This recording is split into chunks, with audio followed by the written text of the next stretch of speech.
Lord Fordring is a traitor. The words echoed through the courtyard like a death sentence. The hero of the Alliance, branded, condemned.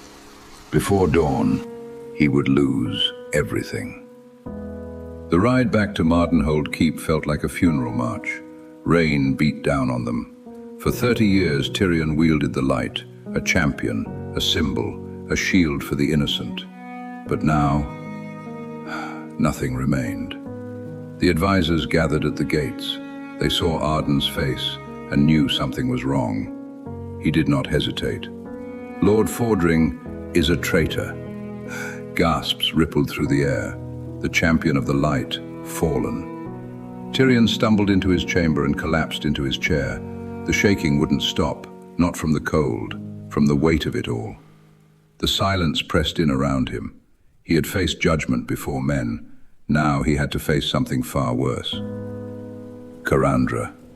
The door creaked open. A lantern's glow cut through the darkness.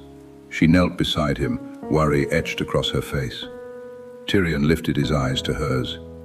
"I've been branded a traitor." The color drained from her face. "What have you done?" His crime was mercy. He spared an orc. He chose honor over hatred. But to Karandra, there was no gray, no higher calling. The orc was a beast, and her husband had thrown away their life for it. "For what?" she demanded. "A foolish whim." Tirion turned toward the window. "I am exiled," he said quietly. "I leave at dawn." The words shattered her. Asked Tirion, "Will your honor feed our son?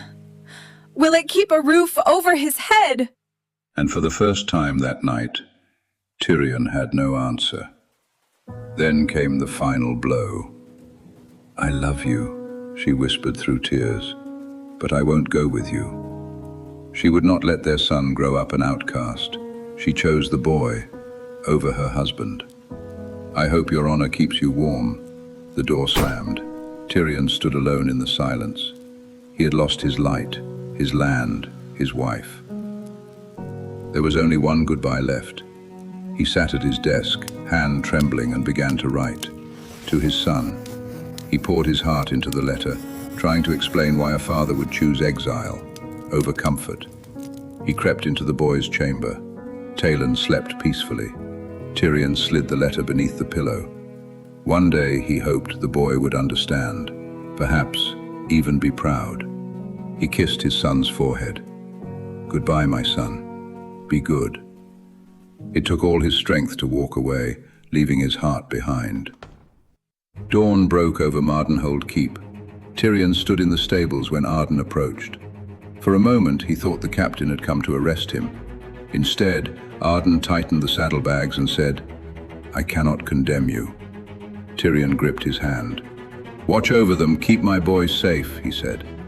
Arden swore he would. Tirion mounted his horse. Stratholme loomed on the horizon. He had lost his title, his home, his family, but he would not lose his honor, and he would not abandon a friend. He spurred his horse forward, riding not as a lord, but as a man racing death itself.